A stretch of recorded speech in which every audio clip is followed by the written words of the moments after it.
Boa noite. Boa noite. É muito bonito quando nos encontramos numa reunião precedida por um momento de oração, precedida pela Santa Missa, onde cada um de nós encontrou o próprio Deus aqui no altar, renovou as próprias forças através da entrega de Cristo e agora estamos aqui na paciência para escutar uma palestra, né? Vou tentar ser o mais desenvolto, legal possível, porque hoje no fim do dia todos nós, depois de um trabalho, depois de uma entrega, queremos descansar, mas vamos escutar um pouco o que Deus tem para nos dizer através deste tema tão interessante que é penitência e jejum. E por que nós estamos falando disso? Eu acho que é claro, porque nós estamos vivenciando o período da Quaresma. A Quaresma, este período da Igreja que nos convida a nos preparar como Cristo se preparou na sua vida, nos preparar para a Páscoa, a sua paixão, morte e ressurreição, que é o mistério da nossa fé. Então daqui a algumas semanas nós estaremos diante deste mistério.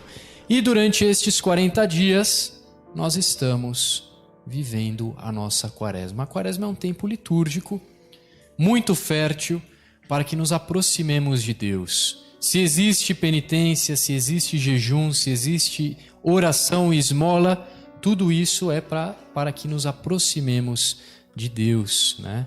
E perceber com maior intensidade neste tempo litúrgico que Deus nos quer para si. O objetivo de Deus justamente é: Ele quer que nós pertençamos totalmente a Ele. Tudo que nós vivemos nesta Quaresma, sacrifício, jejum, penitência, tudo deve ser lido desde a perspectiva de que Deus nos ama e Ele está buscando, através das nossas obras, que nos aproximemos mais dele. E por isso é um caminho de santificação a Quaresma, né? Nós temos aqui a nossa igreja dedicada a Nossa Senhora Aparecida, ela é santa. Cada um de nós também em outras comunidades nos podemos encontrar com outros santos, São José, São Judas, Santa Zélia, Santa Teresinha, São João Batista. Todas essas pessoas são santas e estão intercedendo por nós no céu. A nossa fé, como diz Jesus, é a fé dos vivos e não dos mortos, né? Hoje nós rezamos pelo nosso irmão falecido na missa, né? Ele faleceu nesta terra, mas ele está vivo diante de Deus. Todos os nossos antepassados que já se foram estão vivos diante de Deus, porque a nossa fé, como diz Jesus, é a fé dos vivos e não dos mortos. E o nosso objetivo é ser santos também. Por isso a Quaresma se apresenta como um momento especial de santificação. E essa santidade de vida que nós buscamos através do seguimento de Jesus é uma tarefa que une a nossa liberdade individual com a graça de Deus. Deus está constantemente nos ajudando através da sua graça. E nós, com a nossa liberdade, aceitamos. Nós dizemos sim, como Maria disse sim, nós também dizemos sim nas coisas do dia a dia. Vou ou não vou à palestra? Sim ou não? Vou ou não vou à missa? Sim ou não? Mais prático ainda, em casa, se houve alguma desavença, respondo ou não respondo? E como que eu respondo? Com amor e perdão? Com ódio e rancor? A nossa liberdade tem um jogo essencial na nossa santificação. Por quê? É ela, bem utilizada, que vai colaborar com a graça de Deus que está constantemente nas nossas vidas. Mas para isso a gente precisa ser iluminados, pedir luz a Deus, ao Espírito Santo. Porque ninguém vai ser santo com as próprias forças. Eu posso tentar de tudo, mas se o Senhor não constrói a casa, em vão trabalham os operários. Ele nos dá a graça então, mas é o nosso coração aberto que acolhe essa graça, e a presença de Deus nas nossas vidas vai ser a presença de Deus para tantas pessoas. Quando nós escutamos, somos instrumentos de Deus, ou Senhor, fazei de mim um instrumento da vossa paz, como reza São Francisco, nós estamos nos dispondo a Deus para que a sua presença chegue aos nossos irmãos. E isso é um trabalho de santificação. É um trabalho que nós, de maneira especial, estamos vivendo nessa quaresma. Tempo forte de conversão, né? Quando a gente está na estrada e tem que fazer uma conversão, a gente tem que virar de sentido. Muitas vezes a gente está indo no sentido errado e a nossa conversão tem que ser para Cristo. Mas olha só, como eu disse, com as nossas próprias forças nós não vamos conseguir. E por isso nós temos que buscar essa força naquele que se fez homem por nós. Antes de Cristo, ou se nós queremos ver em outras religiões, a visão de Deus era diferente, né? Por exemplo, os deuses gregos, né? Os deuses que moram lá no Olimpo, e a única coisa que eles fazem é usufruir das coisas boas, e se você se comporta mal, os deuses jogam um raio na tua cabeça. Essa é uma ideia de Deus um pouco errada, né? Nós tivemos que escutar Jesus Cristo dizendo: olha, vocês ouviram que Deus é tudo isso menos Pai, né? Porque a paternidade cuida, a paternidade acompanha e o Pai está zelando por nós. Nenhuma religião, nenhuma inspiração tem a Deus como Pai, só Jesus, que é o próprio Filho, nos ensinou isso. E Ele nos ensina também qual caminho seguir nessa quaresma, na nossa santificação. Na passagem do Evangelho, disse-lhe Tomé: Senhor, nós não sabemos para onde vais, e como podemos saber o caminho? Todos nós queremos saber o caminho, e essa pergunta de São Tomé é a pergunta que nós humildemente fazemos também. Disse-lhe Jesus em resposta: Eu sou o caminho, a verdade e a vida. Ninguém vem ao Pai senão por mim. Se vós me conhecesseis a mim, também conheceríeis a meu Pai, e já desde agora o conheceis e o tendes visto. Por quê? Porque Jesus, o Filho de Deus, nos mostra que Ele é o caminho, e este é o caminho que nós temos que seguir. E continua em outra passagem do Evangelho, né? Se Jesus é o caminho, quais ensinamentos de caminhada Ele nos dá? Lembram vocês daquela passagem? Entrai pela porta estreita, porque larga é a porta e espaçoso o caminho que conduz à perdição, e muitos são os que entram por ela. E porque estreita é a porta e apertado o caminho que conduz à vida, poucos são que o encontram. O caminho cristão, já anuncia Jesus, não é simples. Não é um caminho fácil, amplo. Pelo contrário, é um caminho difícil, como nós veremos. Mas é o caminho certo. Às vezes a gente faz aqueles atalhos, né? Busca as coisas mais fáceis, né? E a gente termina se dando mal. Tem que refazer tudo, né? Vamos buscar este caminho difícil, mas é o caminho certo, que é o caminho que Jesus nos anuncia, né? E de fato, em São Mateus ele fala também: fazei penitência, pois o reino de Deus está próximo. A penitência, né? Essa penitência que Jesus nos pede, essa penitência que faz com que o caminho não seja tão simples de percorrer, não é o caminho da prosperidade que outros credos proclamam por aí, né? A penitência é uma reorientação radical de toda a vida, é um retorno, uma conversão para Deus de todo o nosso coração. Isso está no Catecismo da Igreja Católica. Uma conversão de todo o coração.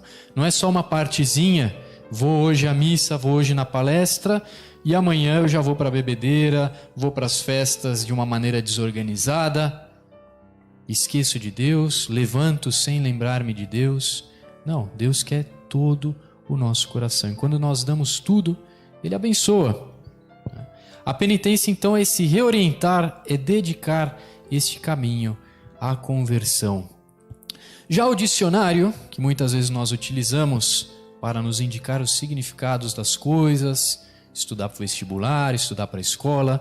Ele diz que a penitência é um arrependimento por uma falta cometida, né? E aí ele diz, e olha que interessante, especialmente ofensa aos mandamentos de Deus.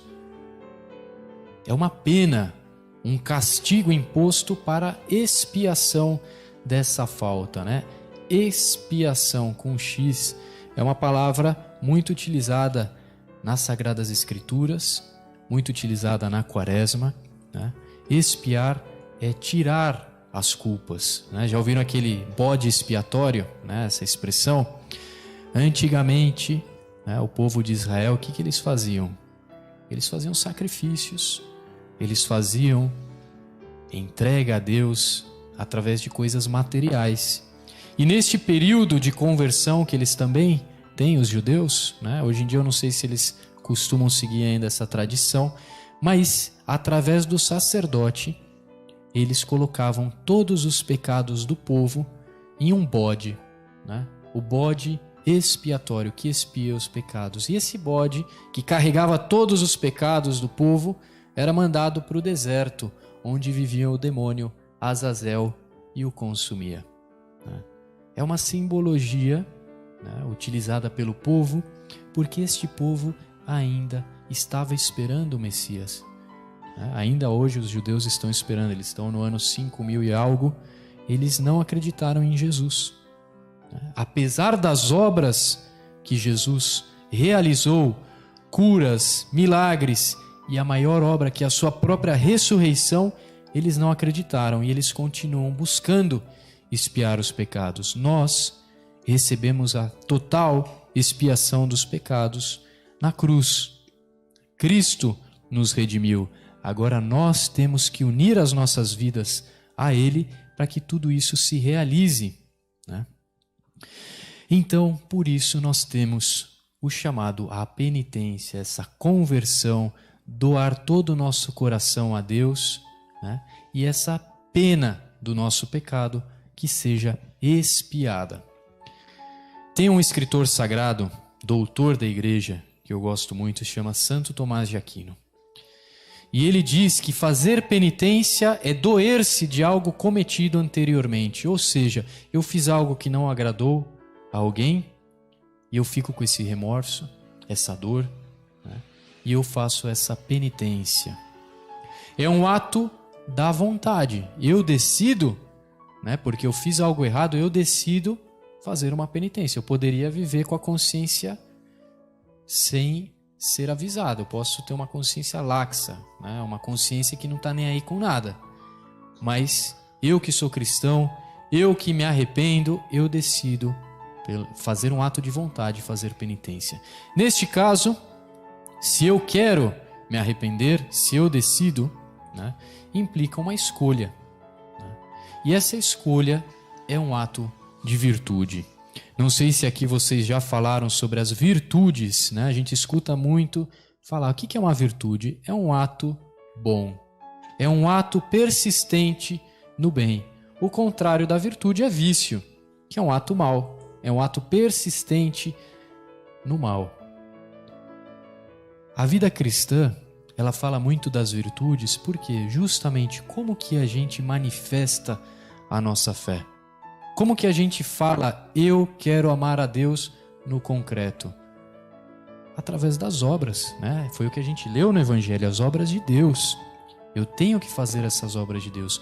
Uma pessoa virtuosa é uma pessoa que faz as obras boas, que são as obras de Deus. É um ato operativo, obra bom. E é um hábito, né? Diferente do vício, que é algo mau. Quando São Tiago, na sua carta, diz: mostre-me a tua fé sem obras, e eu, pelas minhas obras, te mostrarei a minha fé. Eu não preciso estar pregando sobre o amor. Muitas vezes o que é necessário é obrar o amor, né? No caso, a Missão Belém. Ser família para quem não tem família. Acolher aquela pessoa que está abandonada, mostrar um amor. E muitas vezes isso é muito difícil.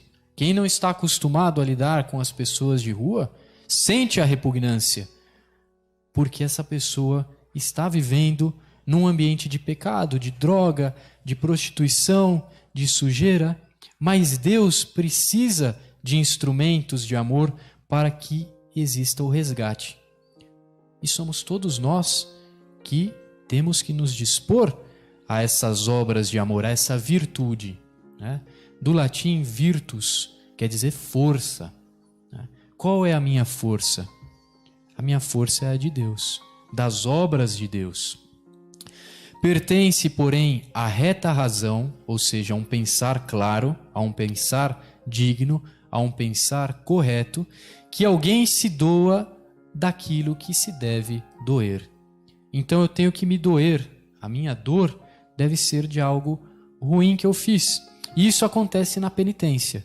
Se eu ofendo a Deus, eu tenho que me doer. Pois o penitente assume uma dor moderada dos pecados passados com a intenção de afastá-los. Olha só como funciona a psicologia e a antropologia que Deus fez do ser humano. A minha consciência diz que ofender a Deus é algo errado, e realmente é. Eu tenho que sentir dor disso. E esta dor, né, pode nos levar à tristeza, até à depressão, ou pode nos levar à força de afastar-nos do pecado. Quantas vezes a gente faz algo errado e perde a esperança, né? E a gente esquece que Deus é o primeiro que quer que o nosso coração se converta, seja totalmente dele. Nós começamos falando disso. Por que que nós temos o período da Quaresma? Para que nós nos voltemos cada vez mais para Deus. E esta dor que nós sentimos pelos nossos pecados, que é algo positivo, nos deve afastar das coisas ruins e nos aproximar de Deus. O nosso erro tem perdão. A nossa desgraça, digamos assim, tem perdão, porque Deus sempre vai dar a graça. Nós temos que livremente aceitá-la, né? É liberdade e graça. Deus sempre quer nos ajudar, eu quero ser ajudado. Isso serve para o nosso exame de consciência.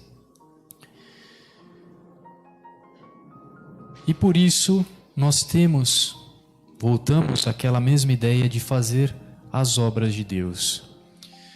Agora, na prática, não é fácil. Ser cristão eu acho que é a coisa mais exigente da humanidade, né?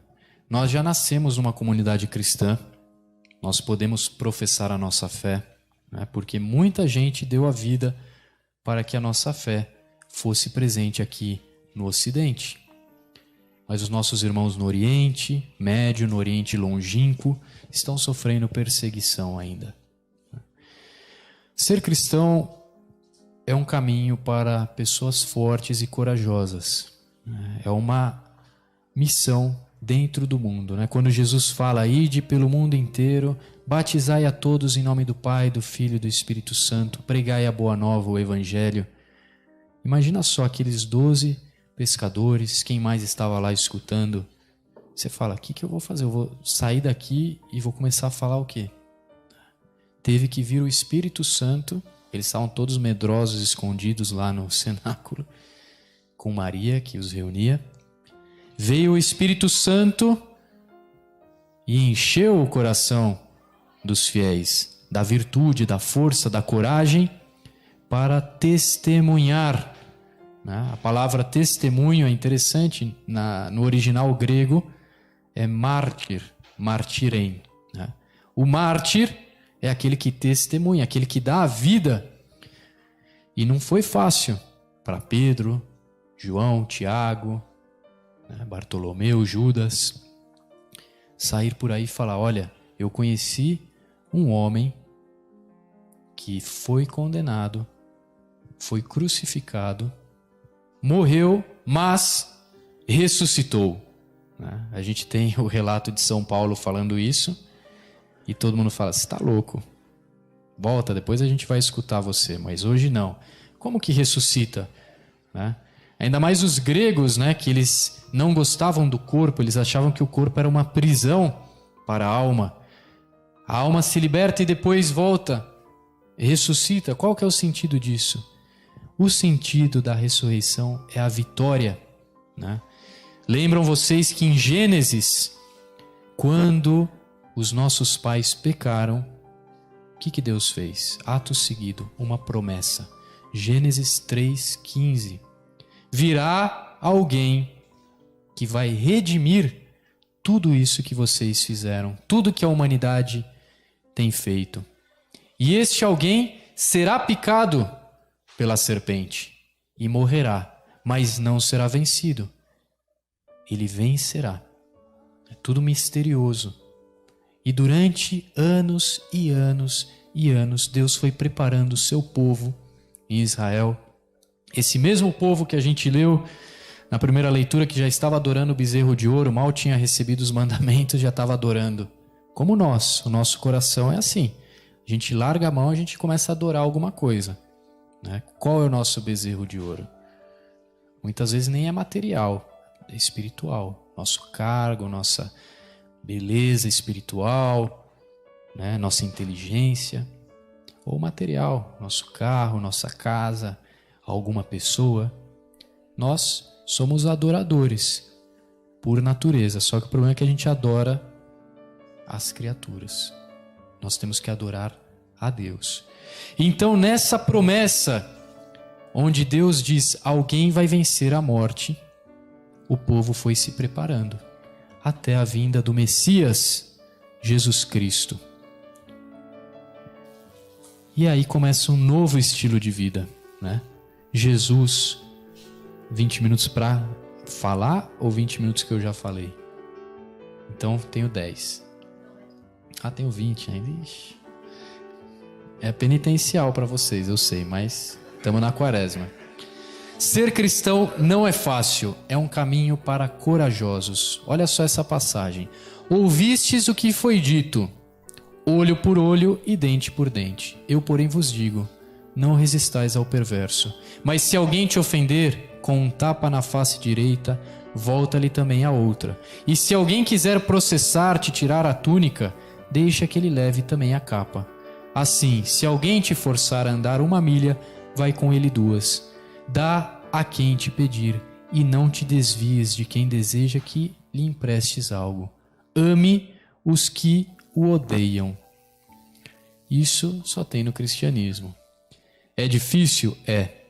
Mas é o caminho, é a porta estreita que te liberta, que te transforma e que transformou a sociedade. Antes, olho por olho, dente por dente, a lei da vingança, a lei do talião. Jesus fala, ame, perdoe, transforma a tua vida. Isso não é caminho para qualquer pessoa, é caminho para um corajoso, para um virtuoso, mas para uma pessoa que aceita a graça de Deus. Caminho penitencial. É um caminho de virtude. E Jesus continua. Ouvistes o que foi dito, amarás o teu próximo e odiarás o teu inimigo. Eu, porém, vos digo, com autoridade, Jesus, eu vos digo, amai os vossos inimigos e orai pelos que vos perseguem, para que vos torneis filhos do vosso Pai que está nos céus. Pois que ele faz raiar o seu sol sobre maus e bons, e derrama chuva sobre justos e injustos. Porque se amardes os que vos amam, que recompensa tendes? É fácil amar uma pessoa que me ama, é fácil amar uma pessoa que é simpática. Não fazem isso os publicanos igualmente assim? E se saudardes somente os vossos irmãos, que fazeis de notável? Qual que é a diferença? Não age assim os gentios também dessa maneira? Assim sendo, sede vós perfeitos, como perfeito é vosso Pai que está nos céus. É bem exigente Jesus. Não é fácil o caminho de Jesus, mas é o único caminho que transforma o ser humano, que vence o mal, que vence a morte. E se nós com Cristo morremos, com Ele ressuscitaremos. Essa é a nossa fé. Nós falamos então sobre a penitência, né, que é nos doer por esses pecados, organizar a nossa consciência segundo uma razão reta, para que nós obremos as obras de Jesus. E tudo isso está sendo guiado por Ele, né? 40 dias no deserto, quem viveu isso? Jesus.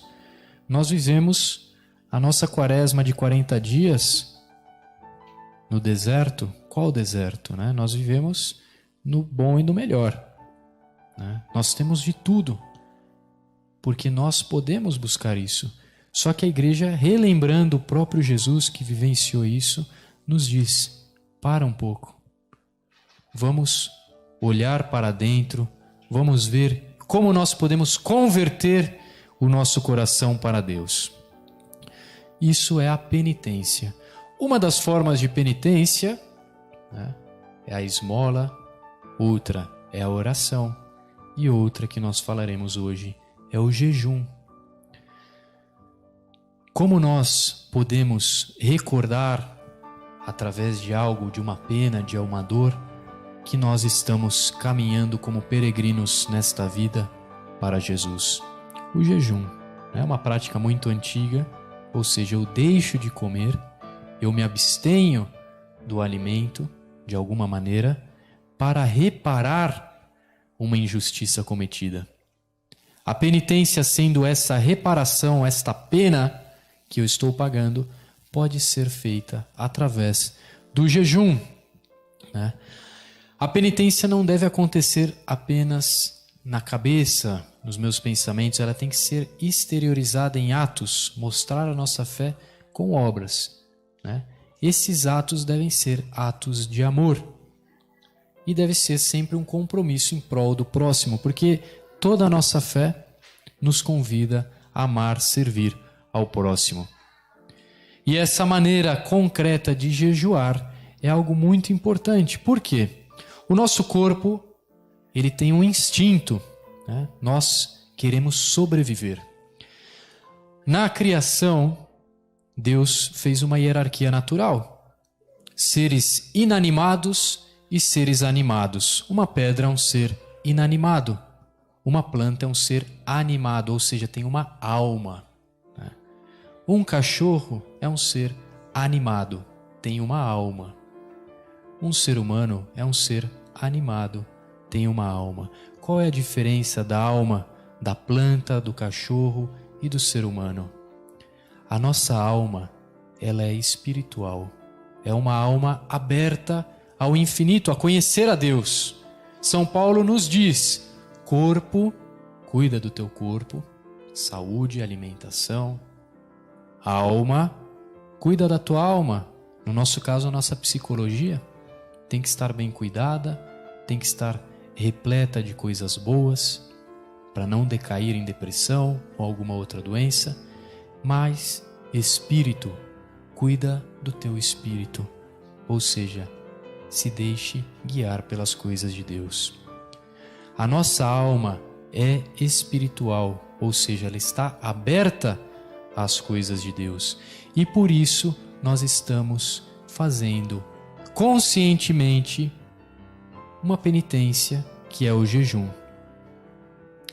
O nosso corpo pede instintivamente sobrevivência, através da alimentação, através do cuidado. Está fazendo frio, eu vou me cobrir. O corpo pede tudo isso. Só que a nossa inteligência é superior. Muitas vezes eu posso abster-me de algo corporal em vista de um dom espiritual. É o jejum, né? Meu corpo vai sofrer? Vai, vou ficar com fome, com certeza. Só que essa fome vai me lembrar que eu sou um ser humano, que sem alimentação eu vou sofrer. E esse sofrimento, buscado de uma maneira consciente, nos eleva a Deus. Deus não precisa da nossa penitência. Nós precisamos da penitência para nos lembrar dele. E mesmo assim, ele sendo onipotente, onipresente, onisciente, olha só, se fez homem, sofreu como homem, foi humilhado na sua humanidade, flagelado, crucificado.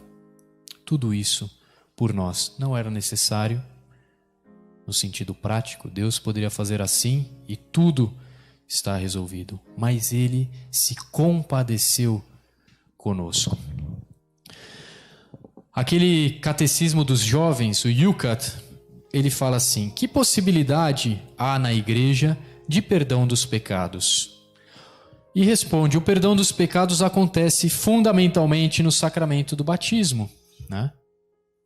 Nos limpa da culpa do pecado original. Mas depois, para o perdão de pecados graves, existe o sacramento da reconciliação, né? A penitência ou a confissão. Para pecados mais leves é recomendada também a confissão, mas a leitura da Sagrada Escritura, a oração, o jejum e a realização de boas obras têm o efeito também de perdoar os pecados leves ou veniais. Ou seja, se eu não estou em pecado mortal, eu não preciso me confessar, ainda que seja muito bom, principalmente na Quaresma, o hábito da confissão, né? Logicamente, o pecado mortal é confessar diretamente. Mas se eu não estou em pecado mortal, os meus atos, as minhas obras de misericórdia vão suprir este momento, né? Principalmente leitura da Sagrada Escritura, oração, jejum e realização de obras boas. Vocês se lembram do capítulo 25 de São Mateus, do juízo final? Jesus diz: serão separados as ovelhas dos cabritos, né? E o que lhe será perguntado? Vocês deram de comer, deram de beber, vestiram o nu, visitaram o doente, o encarcerado? Vocês fizeram essas obras durante a vida? Olha só, Deus vai nos perguntar se as nossas obras são as obras de misericórdia. Nós precisamos sempre buscar, com Jesus, fazer estas obras que nos transformam. A igreja, então, nos convida ao jejum de uma maneira muito prática na Quaresma, né? Nós temos 2 dias, né, estabelecidos que se devem guardar a abstinência e o jejum. Quarta-feira de cinzas e sexta-feira da paixão. Nós já conhecemos isso por tradição. Por quê? Tudo isso, ligado na liturgia, nos fazem vivenciar estes momentos importantes, espiritualmente falando, né? São os únicos 2 dias em que nós estamos obrigados pela igreja, que é a nossa mãe, a aguardar o jejum, né? Isso está no cânon até do direito canônico. Então, logicamente, vocês sabem disso, quarta-feira de cinzas e sexta-feira da paixão. E que consiste esse jejum? Tomar uma única refeição completa, até a saciedade. Então, eu vou escolher uma refeição na quarta-feira de cinzas, logicamente não vai ser carne, né? Tem a abstinência de carne, mas vou escolher, por exemplo, o almoço.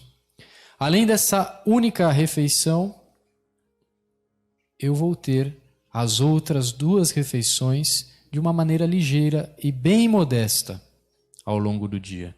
Isso é o que a igreja nos convida. Então, por exemplo, na quarta-feira de cinzas eu vou tomar um cafezinho de manhã para acordar, talvez um pedacinho de pão, uma bolacha, mas algo simples, para realmente ter essa espiritualidade penitencial. Aguento a manhã inteira. No almoço até a saciedade, mas de uma maneira sóbria, e aguardo até o jantar, onde eu vou tomar um copo de leite, alguma coisa muito simples, né? Isso é o mínimo que a igreja nos pede. Nada impede que quem tiver boa saúde ou se sentir mais generoso, mais fortalecido, se abstenha, né, completamente da comida, né, nesse horário de refeição, ou só coma pão e água. Aí você vai ter que ver com o seu diretor espiritual, com a pessoa que te orienta, se você está apto para fazer isso. O importante é fazer com o espírito que a igreja nos pede, de preparação, de conversão, de conhecimento pessoal para que nós amemos mais a Deus. Quem está sujeito ao jejum na prática, né? Todos aqueles que são maiores a partir dos 18 anos completos, né, até os 60 anos. Quem tem menos ou mais não está obrigado ou sujeito ao jejum, né? Também estão dispensados da observância do jejum, além dos menores de idade e dos maiores de 59 anos, as pessoas que têm alguma dificuldade de saúde ou que têm algum ofício braçal, né? Porque também, olha só como a igreja ela reconhece, ela é mãe. Se você não tem a capacidade, não faça. Mas os pastores de almas, as pessoas que guiam e os pais procurem que mesmo aqueles que por motivo de idade menor não estão obrigados à lei da abstinência e do jejum, sejam formados no espírito e sentido genuíno da penitência. Eu faço penitência, ensino os meus filhos a jejuar, porque você está dando um privilégio ao espírito. Com o seu espírito, com a sua alma, você está recordando das coisas de Deus. E esse é o sentido, né, de deixar um pouco de lado as coisas corporais. Já a abstinência, né? A abstinência, a qual estão obrigados todos os que completaram 14 anos, a igreja prescreve que são dias de penitência todas as sextas-feiras do ano, né? Salvo no caso de coincide com alguma solenidade. Por exemplo, sexta-feira passada, né, foi a Anunciação, dia 25 de março, é solenidade. Então não precisa fazer abstinência. A Conferência Episcopal pode determinar mais pormenorizadamente a observância do jejum e da abstinência, e bem assim substituir outras formas de penitência, sobretudo obras de caridade, exercícios de piedade, no todo ou em parte, mas sempre vai ser convidado o fiel cristão, nas sextas-feiras do ano, a recordar de oferecer um pequeno sacrifício, né? Conheço pessoas que não colocam sal na comida, conheço pessoas que deixam de comer, só comem arroz e feijão, não comem a mistura, e aí já vai de cada um. Por quê? Tudo isso que nós fazemos materialmente tem um sentido espiritual e vai nos lembrar das coisas espirituais. Por isso é tão importante que nós pratiquemos a penitência, o jejum e, no caso, a abstinência. Penitência, sentir essa dor pelos nossos pecados e lembrar que foi Jesus que pagou por eles na cruz, né? Tinha uma frase num convento, lá as Carmelitas, que eu lembro numa Semana Santa, acho que foi ano 2008. Eu nunca mais esqueci essa frase. Estava escrito assim: coloque os olhos em Cristo crucificado e tudo será pouco, né? E eu fiquei impressionado porque é tipo colocar o olho, não é tipo olhe. Coloca o teu olho lá, veja todos os detalhes da paixão, da entrega, do amor de Cristo, e o resto é resto, né? Aí está o amor, aí está o sentido e aí está a transformação. Finalizando então com essa passagem do Evangelho: quando jejuardes, não fiqueis com o rosto triste como os hipócritas. Eles desfiguram o rosto para que os homens vejam que estão jejuando.